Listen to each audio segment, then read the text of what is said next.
Hey everybody, it's Jason Blaha here, and it's time for part 2 of the Monday Q&As. So let's knock this out. First question. How do people who change their workouts/exercises every time they come to the gym, yet still gain muscle? For instance, one week they do chest workout and do flat barbell bench press and flies. The next chest workout they do incline, barbell bench press, and cable crossovers. Well, it's very simple. As long as they're getting progressive overload, even if they're not able to measure that progressive overload, and they get more fiber stimulation and new training adaptation, they're going to grow from it. The problem is that when you're doing it that way, it is much harder to track it, and it's much harder to program it and ensure that you're getting the muscle stimulation that you need. And it's oftentimes the case of these people, since they don't know, they're having to throw more random volume and random stuff in instead of targeted things that they know for a fact are going to work. They're just kind of doing guesswork. And sometimes if they get that right, they get lucky with it, or they just happen to push enough volume in and they're able to recover from it, they're going to continue to make gains just as well as somebody who is doing it structured, but they're running a higher chance of not doing so. At least when you have it structured and you know that you're using progressive overload and some sort of periodization, you know for a fact you're getting the progression that you need for adaptation rather than just hoping that you get lucky with it. And that's the difference with it. So they can still make gains, because as long as there's progressive overload there, you're going to make progress. It's just that with a system like that, you're using a non-system. You have no way to ensure that you're going to make progress. You're just hoping that you do. And that's the problem with it, and that's why there's an issue there, but you can certainly make gains doing it. I mean, anyone who trains hard enough is going to make gains no matter what. All right, next question. I'd like to do your linear hypertrophy program, but with 1-minute rest intervals. Any advice? My advice is don't change my program and my rest intervals. I was very specific in why I chose the rest intervals on that program that I did. It is there to give you the most hypertrophy possible, and if you start ripping those down, yeah, you would probably do okay if you're on plenty of drugs, just because of the total cumulative metabolic stress of it and the metabolic fatigue. But if you're trying to do that drug-free, and even if you're on drugs in smaller amounts, you're probably going to gain more overall muscle mass if you just follow the program the way I have it written and use my rest time so that you're able to increase your progressive overload faster and get more weight on the bar over time while doing the same reps and sets. You're going to do better in the long term if you just do it the way I have it written. So again, if you need advice on how to change my program, then you're not qualified to write a program, and you're probably going to get better progress by following it the way I have it written. You're going to gain more size from it. So my advice is don't change it at all. All right, next question. When and how to use bands/chains for the big three? You know what? When you decide to go to equipped lifting, as someone who messed around with a lot of accommodating resistance and was messing with the West Side method, I gained strength across the board on all my accessory lifts, all of my accommodating resistance lifts. I got stronger and stronger for months. And when I went back to my raw lifts, I actually lost a little bit of strength because I wasn't performing my raw lifts correctly all the time. So I lost strength at the bottom of my squat. I lost power at the bottom of my bench press. The only thing that stayed was my deadlift.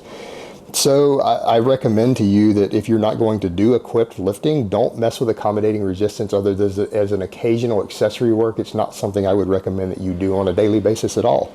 And just factor in why you're using it. Maybe you need to change the deceleration curve at the top of a lift or something like that. Okay, but I've seen many guys who go away from the basics, who go to accommodating resistance and do tons and tons of it, who really are much weaker than they should be for the amount of consistent years that they've been training back to back. And I see a lot of it. I see it even in the gym I'm at right now. So I don't recommend that you do it at all unless you're going to do equipped lifting, or at least in moderation. At least factor in why you're doing it. Don't just ask a question like that. And if you're going to do equipped lifting, then you need to start doing all this band and chain work immediately. As soon as you decide you're going to go equipped lifting, you need to start doing tons of this stuff. And you need to follow a proven system. Again, something like the West Side conjugate method. All right, next question.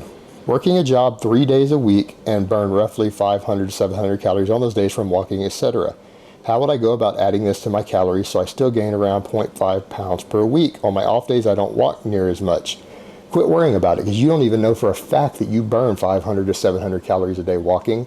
Just track your average caloric intake and track your weekly weight gains and fluctuations. Don't worry about micromanaging it to that point. If you're not a professional athlete, trying to macromanage something to that point is silly, and it could actually be counterproductive because you end up getting stuck up in these little things that don't matter, such as your daily fluctuations or your calorie intake. They're not going to affect you dramatically in the grand scheme of things.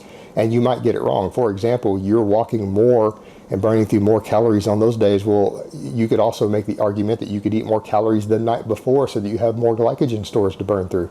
It's more protein sparing.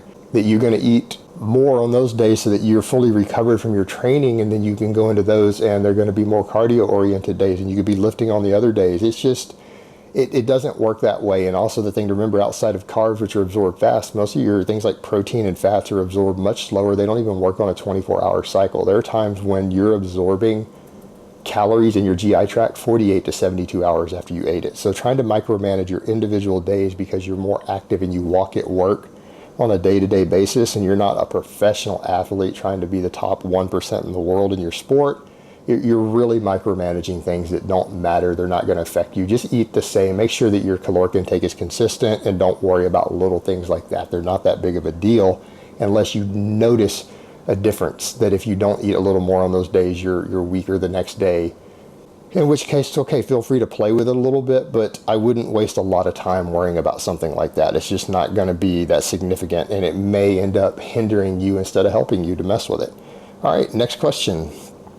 Hi, Jason. This might sound like a funny question, but always after a night out of drinking alcohol, I wake up the next day with big muscle pump. Why is that? And I can't find out anywhere why this is. Again, alcohol can be a bit of a diuretic. It can pull water out from under your skin. It can make you look more vascular. And a lot of pro bodybuilders use this. They drink straight alcohol sometimes the night before a show. Ronnie Coleman used to admit he used to do this with vodka.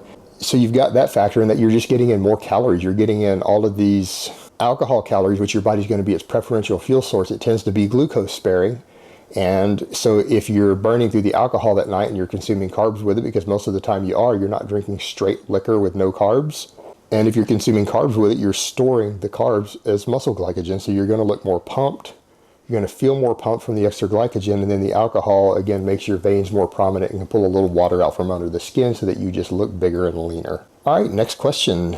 Do you have any tips, advice for raw lifters looking to transition into single ply lifting? Yeah, if you're going to expend the money for the equipment and you're going to do equip lifting, it's its own unique beast. And since you've clearly got the money to do it, you need to hire a good coach.